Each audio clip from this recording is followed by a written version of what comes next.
and welcome to Africa Speaks. I am your host, Makiza Latifa.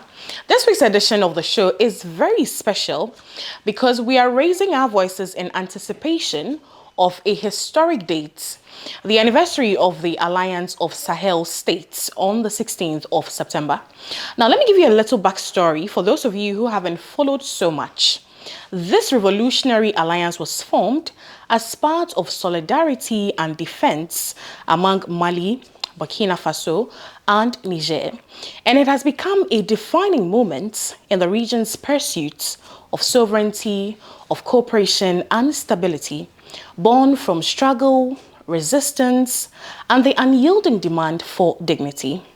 It is an undeniable fact that the formation of the AES marked a whole new revolution in the history of the Sahel and the continent at large, uniting these countries as a declaration that Africa will no longer bow to exploitation or foreign domination.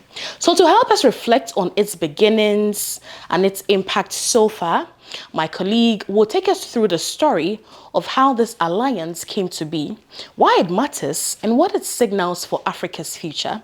Stay with us as we celebrate not just an anniversary, but a revolutionary turning point in our time. This is Africa Speaks.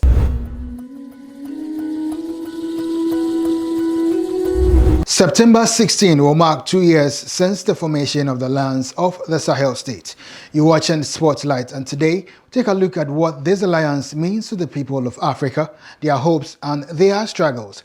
The AES represents more than just a regional bloc. It is the first serious challenge in decades to the entrenched imperialist order of Francafrique and Bretton Woods.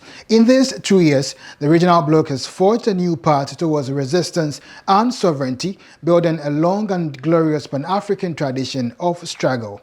Many challenges remain, but there is no doubt that the people of Africa have an opportunity here. The AES was formed in 2023, right after the military coup in Niger brought the Center for Safeguarding the Homeland, or the CNSP, to power. The ECOWAS regional bloc, under the thumb of France, had imposed sanctions and was considering a military invasion. At this moment, Mali and Burkina Faso, which had also seen coup by anti-imperialist military officers, stood in solidarity with Niger. This bond would be solidified into a charter of Latico Guama, establishing the alliance of the Sahel state. The cornerstone of this charter was a declaration that any violation of the sovereignty and territorial integrity of one or more contracting parties shall be considered as an aggression against the other parties. In the following months, the AES countries left ECOWAS, created a joint military force patrolling the Latico Guama region to contain jihadist insurgencies, and are setting up a host of institutions to solidify their alliances. The alliance is working towards a common market, a unified passport system, and an investment bank, with discussions underway about a new regional currency to replace the CFA francs. If successful, this would strike at the heart of France's neocolonialism by reclaiming monetary policy. These are not symbolic measures. Billions of euros have been drained from former French colonies since independence. By reversing these flows and building cooperative institutions, the AES hope to close the gap between the CFA and non-CFA economies. For the leaders of the AES, Mali Assimi Goïta, Burkina Faso Ibrahim Traoré, and Niger Abdourahmane Tiani, this is a critical moment. They have expelled French forces from their countries and inspired a wave of anti-imperialist sentiment across the continent. After decades, there is enthusiasm and hope at the possibility of an alternative. Captain Traoré especially has become a darling of the masses, channeling the spirit of revolutionary hero Thomas Sankara in his speeches and policies. Across the region, anger at France and its clans are raging, forcing government after government to expel French troops. However, this critical moment and the risks therein need to be understood and analyzed properly. The AES is still vulnerable to economic sanctions, sabotage, and pressures of global finance. Its survival depends on securing investments from sovereign wealth funds, diaspora contributions, and new partners such as BRICS. There have been already reports of coup attempts against these leaders. often with the aid of France and its puppets in the region. The central question that remains is whether the AES can realize Sankara's dream of genuine sovereignty. For the AES to endure, its government must nurture constant dialogue with workers, peasants, women, and youth. Without this partnership, the risk of betrayal and setback remains real. The AES countries must harness the strength of the people's movement and the diaspora. For the people of the continent, the experiment by the 71 million people in these three countries represent a continuation of the mission of Sankara, Nkrumah, and so many other revolutionaries. It is an experiment in Pan-African sovereignty, dignity, and self-determination. Its future lies not just in the capital of these three countries, but in the minds and hearts across the continent. More of this coming up. Please stay.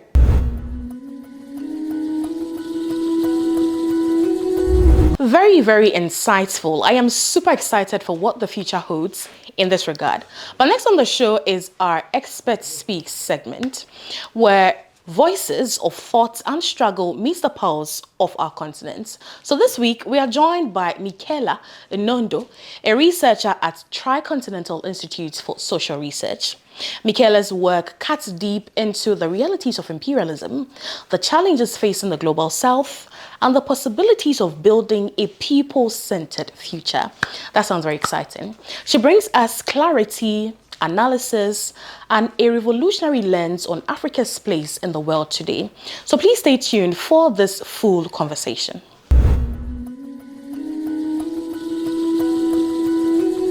You're welcome to Africa Speaks on Pan-African Television. This is the Expert Speaks segment where we discuss issues that we have on our theme. Today, we are happen to be looking at the Sahel region. You know that in September 16th is going to be the anniversary of the formation of the Alliance of Sahel State. And this is like a build-up to the anniversary in order for us to understand and appreciate what is happening in the Sahel region. So our conversation is going to focus more on the AES. But before we go into the alliance of the Sahel state and what it is about, we'd have to understand what happened in the region, what happened in the region that has led to this formation, and what the AES has done. So I would first want you to tell us that we know that many of the countries in the Sahel won their independence from France in the 1960s and 1970s, but they continue to remain under French control. Can you tell us about what the levels of this control were? What was it? Thank you so much for having me, and greetings to all the viewers. And especially grateful to be speaking to you now when we just launched this dossier on the Sahel from Tricontinental Institute for Social Research, which is called Sahel Seeks Sovereignty. So part of this, and the question you just asked that's super important, is that there were many levers, but I would like to mention four key elements that still seem to plague us today. First of all was monetary dependence. Essentially, even though many people call it flag independence, some people also call it paper sovereignty, like on paper. Even when we look at the paper, it's not true that we got full independence or sovereignty, because if we take the case of Burkina Faso, Mali, or Niger, and I'll focus in on Niger specifically because I've looked into greater detail, that by basically having the CFA franc, which many of the people based in West Africa have lived this their whole life. This is a currency that's issued not by the national government, not even by a regional body, but by the French treasury. And so it tied these economies to France, limiting their monetary sovereignty. And in the dossier, we show how, in particular, this does not only mean you have to use the currency, but it also means you have limited control over monetary and fiscal policy. And so what we also try to highlight is that in the 60s, the ground and the foundation was laid for this external financial system to continue to determine how these countries are operating. The second, of course, that everyone is familiar with is resource exploitation. I think what is more confounding, though, is whilst some countries, like maybe Kenya and some other countries in Africa, have managed to gain a little bit greater control over the share of their mining and the reception of exports. But in the case of Niger, before the coup and even like in the last 10 years or so, they were still only having about, from the uranium exports, French companies largely dominated, number one, and it was one in particular, Orania or Arriva, it kept changing names. But Niger only received 13%, less than 15% of uranium exports, the value actually returned to the country. So you're exporting your main mineral resource, and that mineral resource happens to be the largest share of it. So with Mali and Burkina Faso, I think the 2024, 2023 stats is still that there's a huge dependence on the raw export of gold, which is over 80% of their exports trade volume, right? So there's that. Then the last part I would like to mention is, of course, the military agreements, because this is a big piece of what we've been seeing in how people are seeing the role of the military in the recent coups. Is they had all these what they call defense pacts that were supposed to be like cooperation, etc. But when you look at the writing, it basically like the 1961 Defense Accord that Niger and Benin and Cote d'Ivoire signed, basically after so-called independence. In this defense pact, they basically gave, or France took and granted itself unrestricted use of military infrastructure in the country, of movement in the country. So and as well as it could dictate whether or not uranium could be exported to strategic enemies of France. So even though we think military is just about arms, it also had some monetary policy tied to the export of uranium, so that it basically would allow the French to restrict again how the Nigerian people are using their resources within this military cooperation agreement. And lastly, the one that I do want to highlight is that most of us, are struggling with debt on the continent. Most countries are paying over 60% of their public debt servicing. But when it came to the infrastructure and the system that now allowed it to take place today, is that most of the former colonies were forced to repay France for colonial structure, which was using forced labor from Africans to actually build, whilst allowing French businesses to enjoy tax exemption. And with that tax exemption, it deprived the states of any revenue. So from the start, there were all these levers of control, as you mentioned, that I think are important, that we try to also highlight in our work, but also that we want to make sure we are having a conversation about with everyone on the continent, because similar things have happened in different moments. So I was saying that we know that it's because of these levers and the fact that the French still had a grip of the countries in the Sahel. That is the main reason that in a quest to um, attain sovereignty, in a quest to have back the control of their government and all its resources, that is why they staged a coup, like Mali, Burkina Faso, and Niger staged a coup to topple the government that were being used as the puppets of the French colonial people. So we know that in history, we have a particular sense of what coups are. So how different is the coup that happened in Sahel from the ones that we know per history? I think that's an important question to raise, because there's no shortage of coups that has happened on the continent.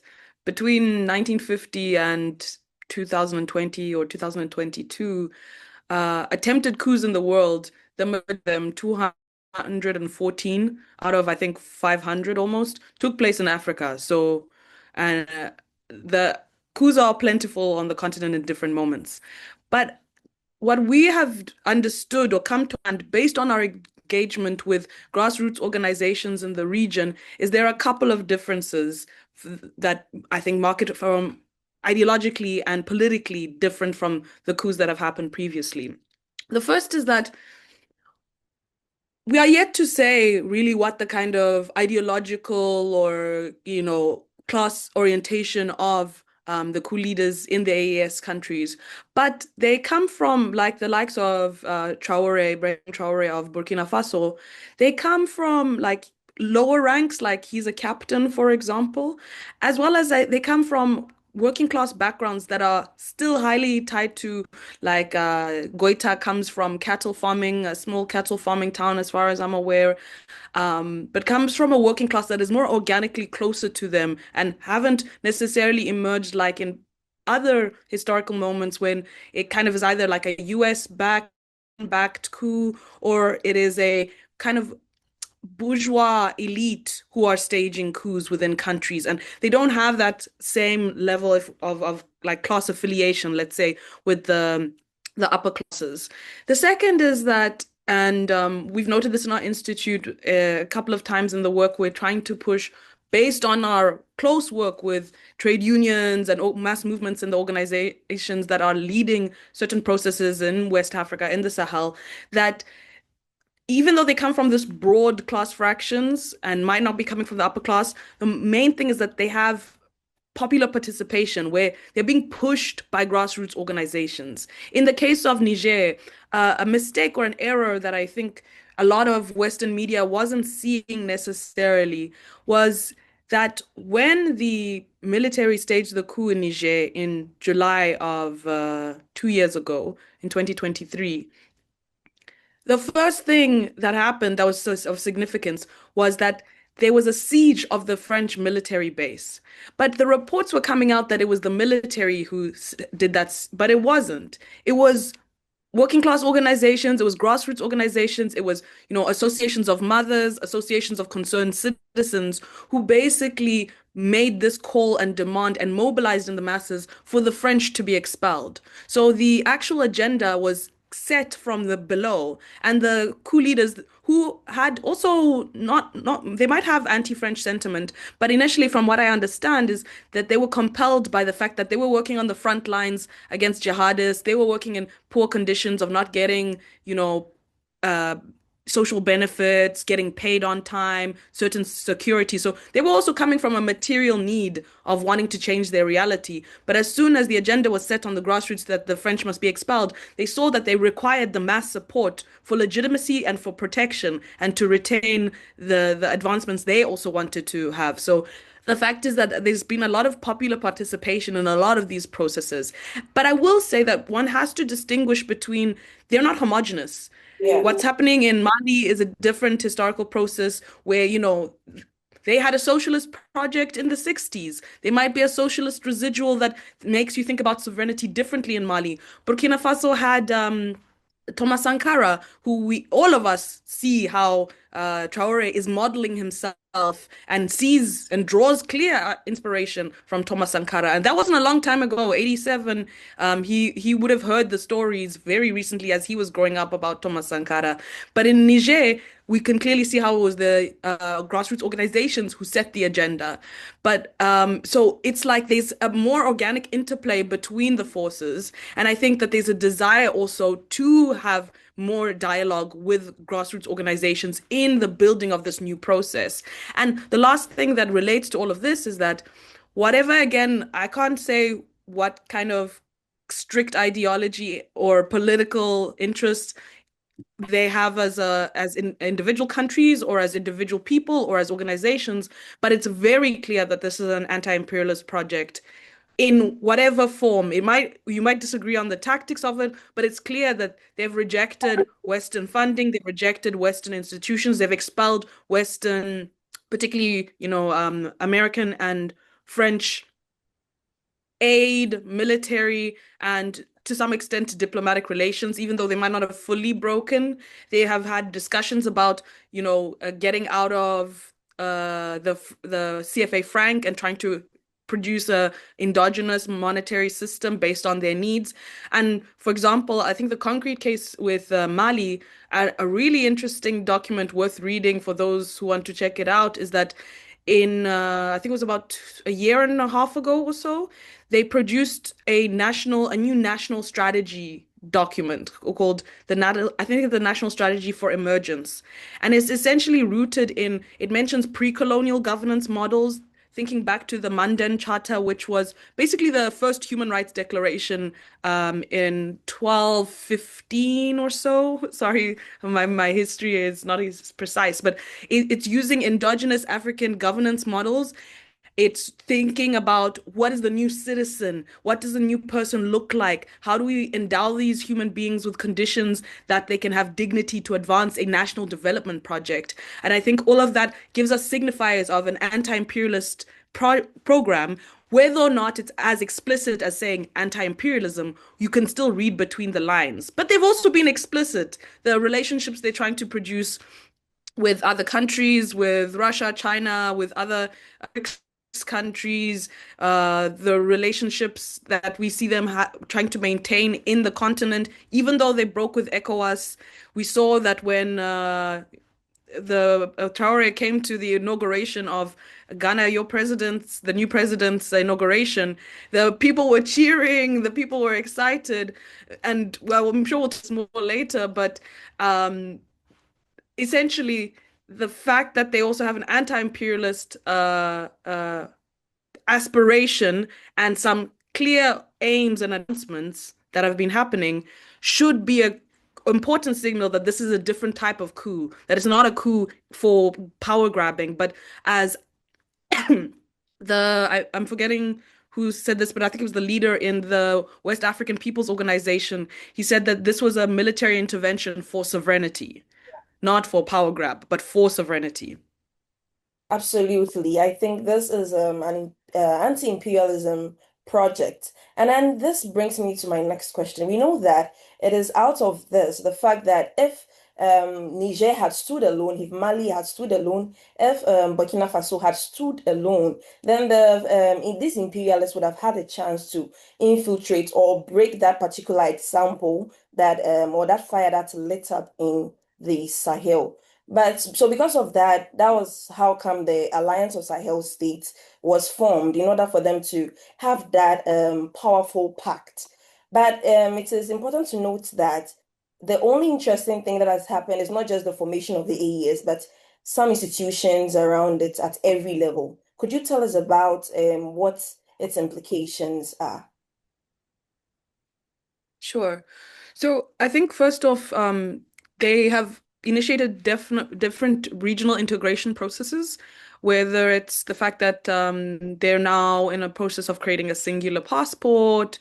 I've mentioned a shared currency, although I think that's a longer term project because the question of de-dollarization or de-frankenization is extremely difficult. So I don't want to romanticize that. But they already have joint military force and do joint military exercises, which is important in terms of the kind of infiltrations that come from the jihadists in the northern areas. There is a require to secure the territories as a whole, because it's an extremely unstable situation if you have these porous borders and are unable to guarantee the basic safe citizenry. And if the citizens don't see an improvement in the safety or security question, that will also undermine, I think, the longevity of the project. But so they've begun a lot of security related joint initiatives. But individually, even though I think they're doing it with a shared mandate. They have also individually tried to work towards restructuring the mining code, for example, where Mali's 2023 mining code basically mandated 30% of state ownership in mining and basically stripped tax exemptions for foreign firms. And similar things are happening in Burkina Faso, have happened in Burkina Faso, and are in the process in Niger as well. But what we've also seen that's important is that there's been, and I can't even count how many have happened in the last year alone, but there've been a lot of joint meetings and conferences at different kinds, whether it's like associations of journalists, where journalists come together and try to establish collective agenda of what have we done, what do we need to do, how do we coordinate our efforts across the region. This is also backed by the fact that they're trying to have shared telecommunications. And this, I think, will be the largest challenge to the AES is how they can strategically ensure the development of infrastructure that leverages not only the existing things they have, but their kind of comparative advantage, as people would say in political science. So if the question is we need to have for example, Burkina Faso is working with, I think it's complete now, but it was working with a Russian company on a nuclear energy project.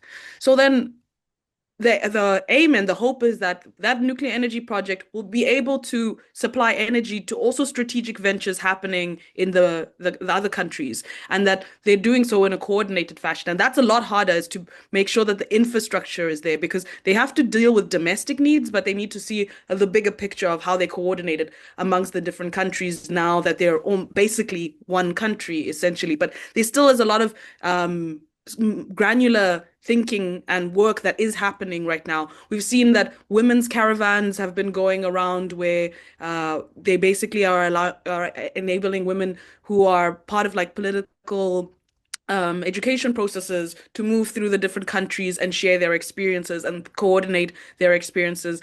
We've seen that they've had various conferences of solidarity, of education, of the different strategic sectors, of agricultural exchange, etc.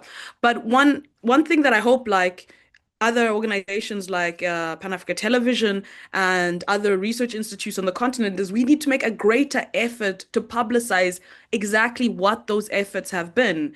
And we need to overcome, we can't say it's just about language now, that it's hard because of French. Now with the advent of all these kind of artificial intelligence tools that can allow you to quickly grab websites and summarize and translate and disseminate in multiple languages, we do need to figure out ways of actually sharing that information, because it's that day-to-day coordination that I think is lacking day-to-day coverage of what's happening in that part of the world.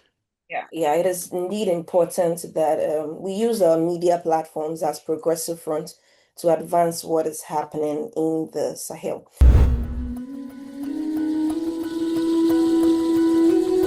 Very brilliant perspectives and thoughts right there. I'm sure you enjoyed the conversation as much as I did.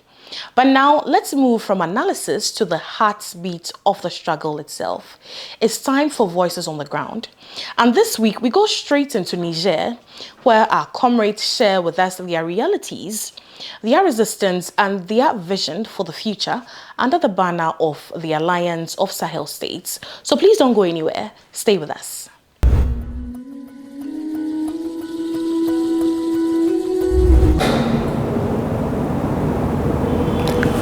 Comment la formation de l'AES a-t-elle accéléré le processus révolutionnaire au Niger? La création de l'AES a trouvé déjà des velléités de contestation dans le pays.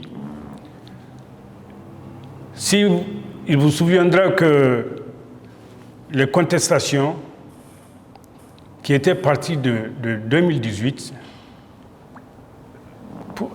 par rapport à la loi de finances votée par le gouvernement d'antan, les contestations sont allées jusqu'à un niveau indéterminé. Donc, ces vives contestations ont abouti au renversement du régime le 26 juillet 2023. Ça veut dire que le processus révolutionnaire était déjà en chaque Nigérien. La révolution était tout simplement dormante. Et avec ces contestations et l'avènement du CNSP au pouvoir, ça a révélé au monde entier la réalité révolutionnaire qui dort en chaque Nigérien. Donc, on peut dire que la révolution n'est pas une chose étrangère au Niger, parce qu'elle avait une histoire depuis 1958 avec l'avènement de Djibo Bakary au pouvoir. Aujourd'hui, les mouvements populaires, ce sont eux qui ont accompagné le processus de changement au Niger jusqu'à la date où toutes les bases militaires sont parties, tous les accords ont été dénoncés. Tout ça, c'est sous l'emprise et avec l'accompagnement des mouvements populaires. Les défis auxquels l'AES est confronté sont totalement sécuritaires. L'insécurité et l'impasse dont l'AES est en train de se battre pour arriver à instaurer le vrai changement escompté par les différents peuples. Cette insécurité, il faut le dire, c'est un défi qui dépasse les frontières, puisque le terrorisme, tout le monde le sait, ce n'est pas seulement à l'AES que ça pose les défis. Donc, le terrorisme qui va à l'encontre du développement, qui va à l'encontre de tous les projets établis pour aller vers le développement, c'est le plus grand défi auquel aujourd'hui l'AES est confrontée. C'est l'insécurité. Les autres sont mineurs. Et quelles sont les opportunités qui s'offrent au mouvement populaire pour renforcer le projet de l'AES? Les différentes opportunités qui s'offrent au mouvement populaire pour se renforcer dans le projet de l'AES, c'est d'être en phase avec les régimes en place. Les régimes en place se disant révolutionnaires, il n'y a pas de raison à ce que les mouvements ne s'épanouissent pas, les mouvements n'aillent pas jusqu'au bout de leur projet révolutionnaire. Alors, il n'y a aucun problème si la tête et le corps vont ensemble pour un peu schématiser votre question. Les mouvements populaires ont l'agrément de différents régimes en place. Donc, moi, je pense qu'il n'y a aucun problème qui se pose pour l'épanouissement d'une vraie révolution au niveau de l'AES qui, à l'avenir, nous le souhaitons, puisse se gangréner, se propager jusqu'au niveau du continent tout entier.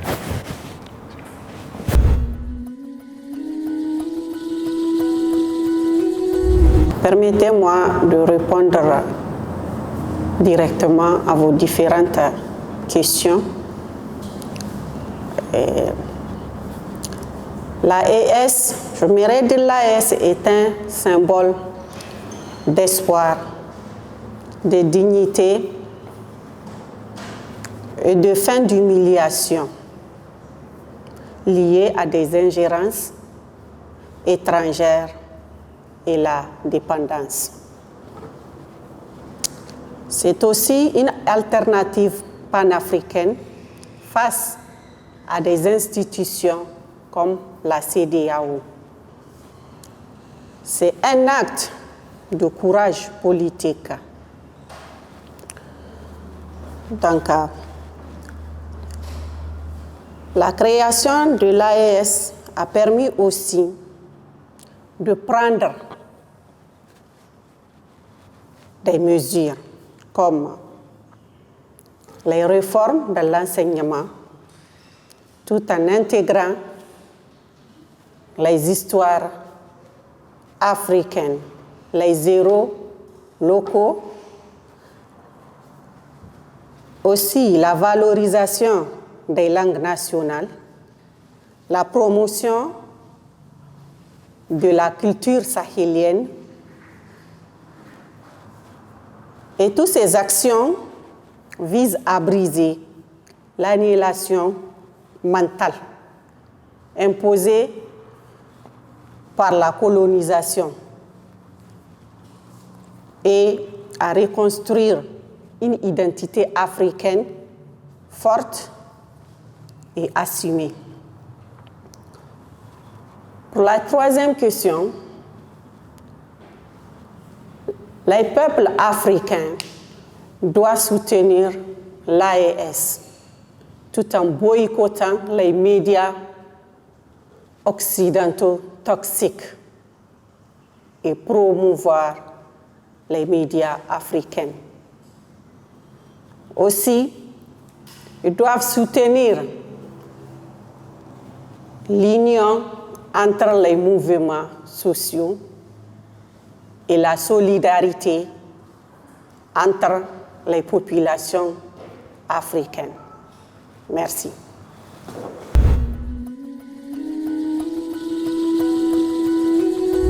Now, let's turn to dispatches from Africa, where we bring you updates from across the continent. So first, in Lesotho, the textile industry, which is the backbone of the country's economy, has been shaken by US tariffs. You remember that in Donald Trump's first announcement, Lesotho was hit with a devastating 50% tariff. It was later revised down. So the latest figure now stands at 15%. But by then, the damage was already done. The uncertainty has already taken a heavy toll on Lesotho's textile sector, threatening jobs and livelihoods in a country where every factory counts. And next, here in Ghana, the socialist movement SMG has released a statement condemning the recent anti-Nigeria xenophobic protest and attacks. The movement stresses that such divisions only serve imperialists and calls on Ghanaians and Nigerians alike to resist the seeds of disunity being sown amongst African people. So these are the voices and struggles shaping our continent today. So let's get the details. Please stay with us.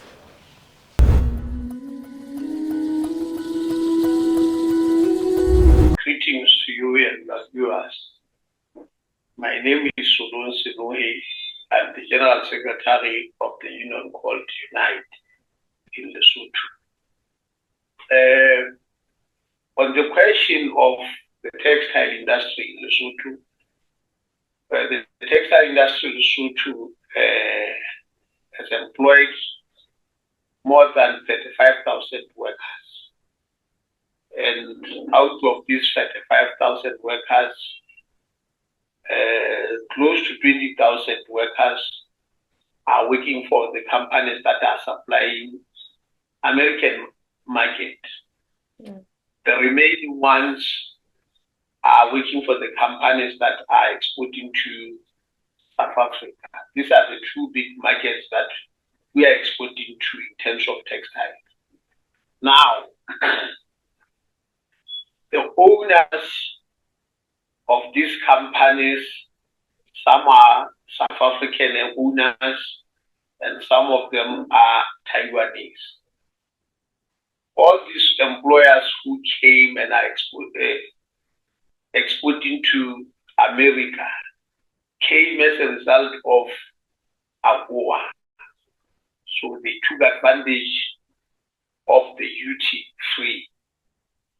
And unfortunately, when Trump announced that there are going to be tariffs on Lesotho of 50%, the buyers that are buying from these companies stopped placing orders to Lesotho investors.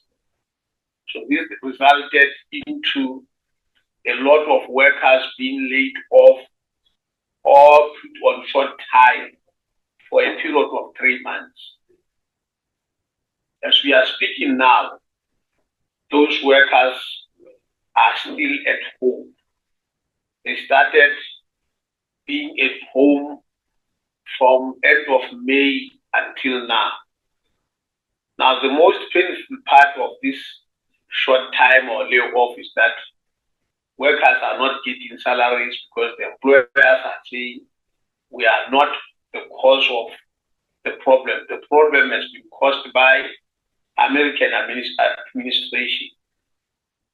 So this issue has resulted into workers being migrating to South Africa.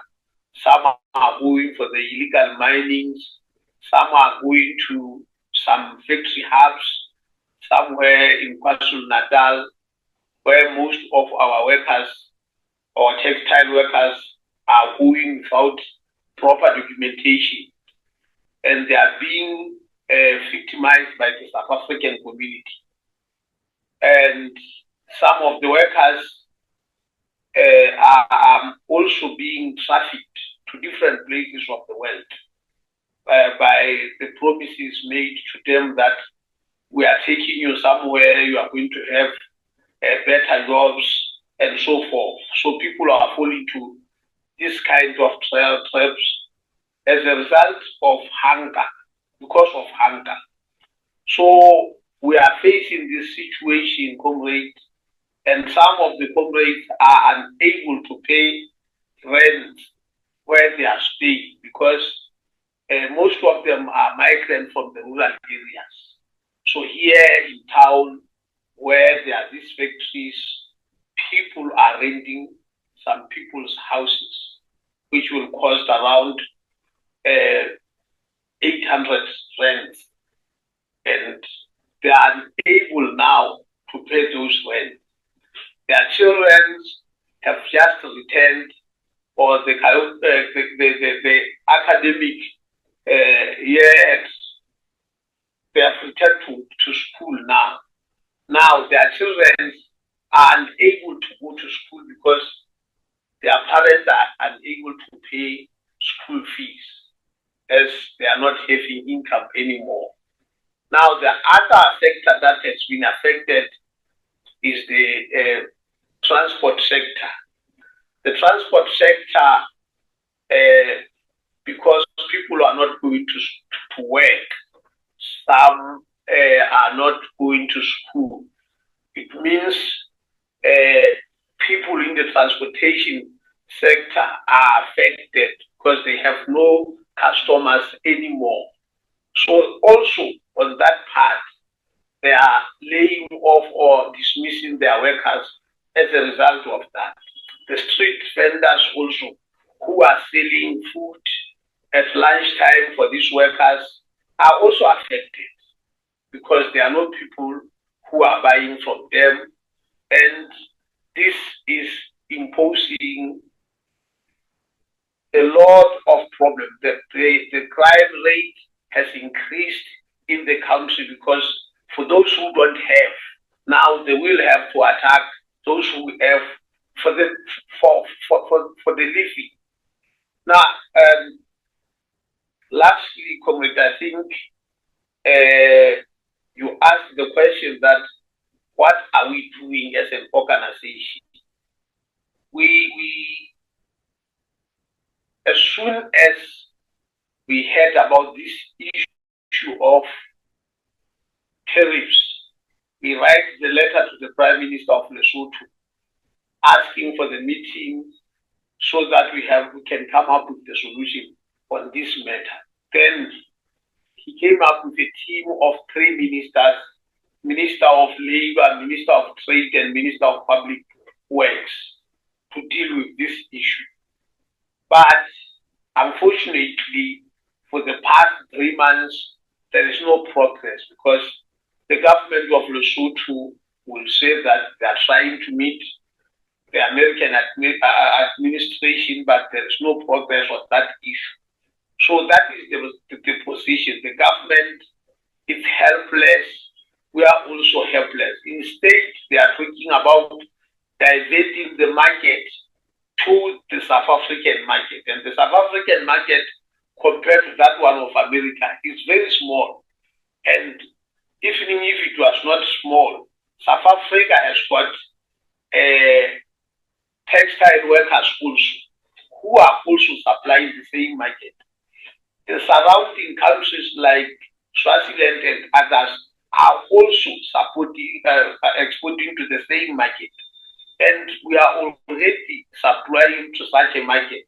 So for the government promising us that we should divert to South African market is not fair for Basotho workers, because the market compared to that one is very small. And also, I think, for me, I can see that the government doesn't care. Maybe I should say this, that the unfortunate part of the capitalist is that they will use you, and after using you and dump you, regardless of the conditions that you are going to be after that. That's how things are. But on the 3rd of September, we have organized a march. The march that we are going to, we want to go and hand the petition to the Prime Minister of Lesotho. And the intention is simple, that they must make sure that people are not losing their employment. They must make sure that, humiliated or not, they should go and meet the American government to secure employment of these 1,000 workers' jobs. So we are going to have that march to pursue the government to do that. Even if they don't give us permission, we will do something as the workers in this country. I know that there's going to be a resistance when they are about to give us permit for the procession, but we will do our best to make sure that there is a strike in the country to pursue the government to do something for the workers of this country. Thank you.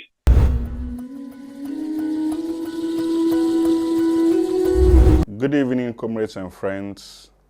On behalf of the Socialist Movement of Ghana, I'd like to express our deepest condemnation for the recent protest by some very little, tiny Ghanaian group, but very loud, who sought to demand that Nigerians must be kicked out of this country. We condemn those acts. Those acts do not represent the broader views and aspirations of the working people of our country. In any case, when those group of people know that they are Ghanaians, we in West Africa are the same people. We are the same people that have fought colonialism, fought neocolonialism, and continue to aspire for better living conditions for our people. The crisis of the Ghanaian economy, the crisis of the Nigerian economy is not a consequence of Ghanaians in Nigeria or Nigerians in Ghana. It is imperialist plunder that has brought our economies with poverty and huge deprivations. We continue to demand that the ruling elite of our countries, of our neo-colonial countries, reconsider and organize our economies on the basis of the wishes and aspirations of the Ghanaian people. We must exploit our resources to address the huge problems of healthcare and education rather than blame the working people for the problems of our countries. Nigerians are always welcome in Ghana, like Ghanaians are always welcome in Nigeria. We are one people with one destiny, fighting the same imperialist plunder to advance the wishes and aspirations of our people. We welcome Nigerians all the time. We are one people. We are one unique destiny. We have fought the history of slavery, the transatlantic slave trade, colonialism, and now we are fighting imperialist plunder. This is the crisis we need to sort to deal with, rather than blaming ourselves. Viva to the working people of Nigeria. Viva to the working people of West Africa.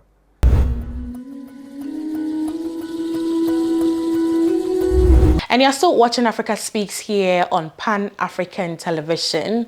That does it for our dispatches this week. Next on the show is Word of the Day. And today, that word is anti-imperialism. Have you heard this word before? Do you even know what it means?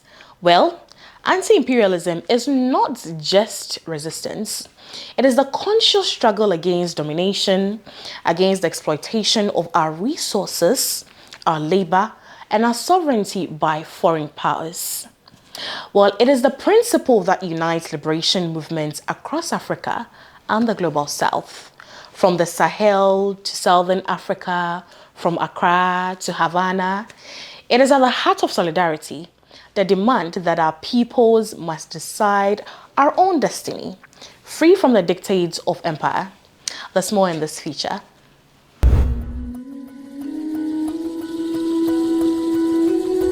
You're still watching Africa Speaks right here on Pan-African Television. This is your Word of the Day segment. I am Vicky Wilson. Our word of the day this week is anti-imperialism, a word that echoes through the streets in slogans of abash imperialism and headline placards and posters. From the Alliance of Sahel States to Ghana, Kenya, and beyond. What is anti-imperialism and what does it mean? Understanding this word requires us to first understand imperialism. Imperialism refers to where few countries have built enormous militaries and control international systems of trade and finance in order to plunder natural resources, exploit workers, and increase and consolidate profits and power. These countries, controlled by their corporations, bully the rest of the world to do their bidding. Across Africa, Asia, Latin America, and the Pacific, the signs are clear.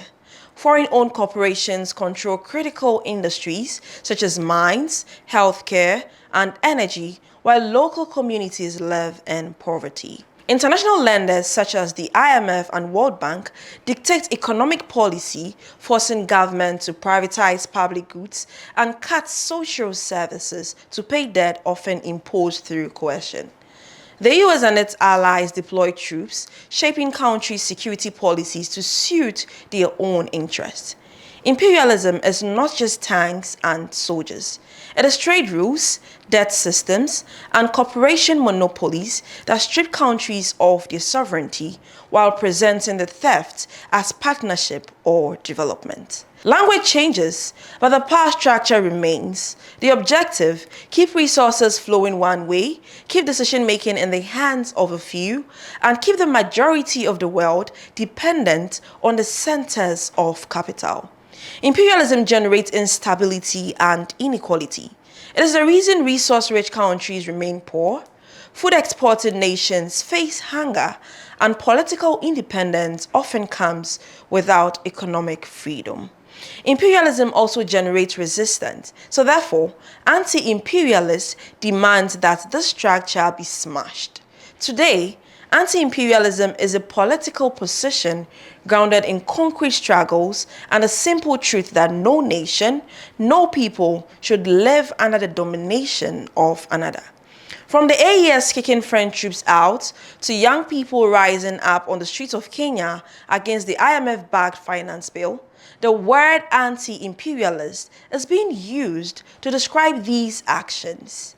Anti-imperialism asserts the right of the nations to control their own land, labor, and resources. It refuses to accept that the wealth of one part of the world must depend on the underdevelopment of another. Anti-imperialism calls for international solidarity and cooperation based on equality and not exploitation. It supports trade, but on terms set by the people producing the goods. It supports security, but without the shadow of foreign military command. It supports development, but led and defined by the communities themselves. From the nationalizing of uranium mines in Niger, to Burkina Faso's domestic investment in agriculture, to Tanzanian farmers resisting land grabs, the struggle against imperialism in Africa is alive. It is about dismantling the systems of extraction and domination and replacing them with systems that serve the people who live and work on the land. Anti-imperialism is not charity or reforms at the margins. It challenges the very foundation of global power. So as long as imperialism exists, anti-imperialism is a necessity for liberation.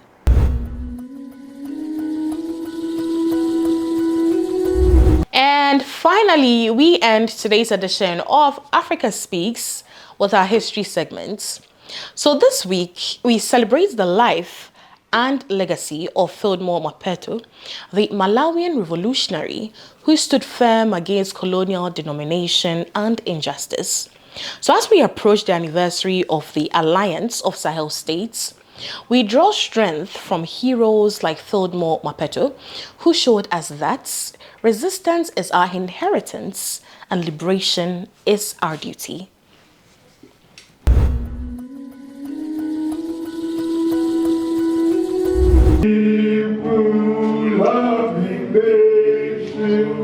Here we are, far away from home.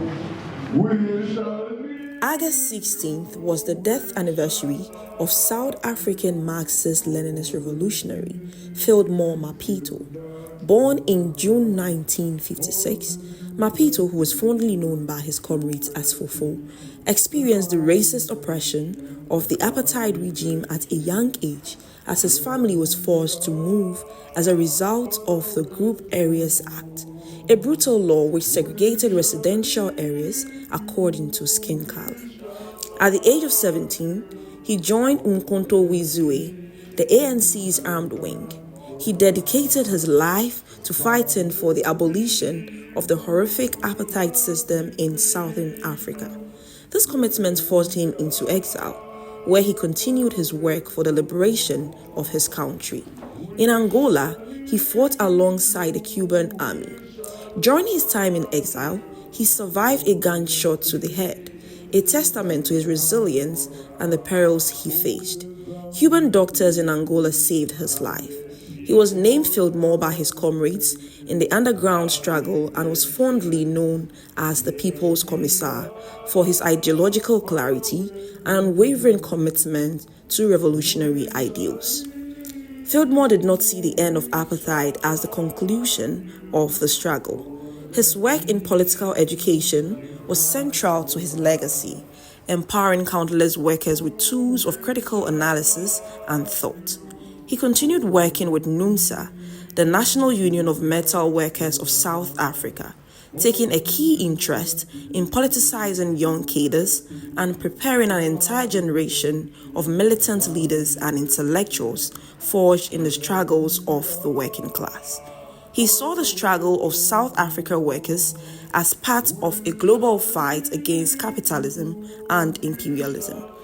A fierce nationalist, Fieldmore believed in the revolutionary power of an organized and united working class. In one of his final interviews, he pointed out that apartheid was still intact in South Africa and stressed the need for a relentless class struggle. We shall leave you, we shall love you for the things you've done for us. Oh, the Zambian people, oh, the loving nation, here we are, far away. Comrade, I'm born as Mtonya. My Christian name is Baldwin. My surname is Langa. But I've come to become Fieldmore. I got the name Fieldmore in 1977.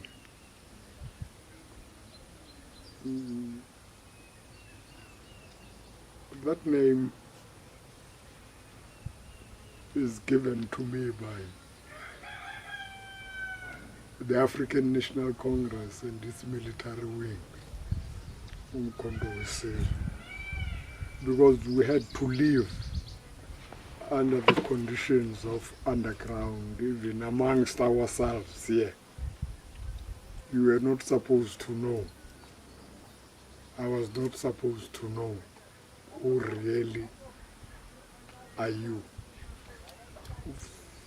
for the purposes of security, for the purposes of your personal defense and the defense of the organization. That's how I got the name. But my real name, from my father, from my mother, is Mtonya. That's my real name. But at an economic level, apartheid is still intact. Apartheid is still strong at an economic level because the white people in this country still controls the economy of this country. Maybe they have been able to reproduce themselves amongst ourselves. Apartheid is not a philosophy. Apartheid is a system of ownership relation in the structure of the economy. The history of all hitherto existing societies is the history of class struggle. It cannot be the national liberation struggle that supersedes the class struggle, but rather it is the class struggle that is the locomotive of history. So when we are talking about Pan-Africanism, we must move in time and space. We must understand the limitations of Nyerere at that time, because Africa was still predominantly a colonial continent. It was still a colonial continent. And the immediate objective at that point in time was to acquire national independence. Yes, truly, with Ngwame Nkrumah. But Ngwame Nkrumah has gone beyond the limitations of nationalism and infected a class question in Pan-Africanism, in the quest for the African people to be liberated.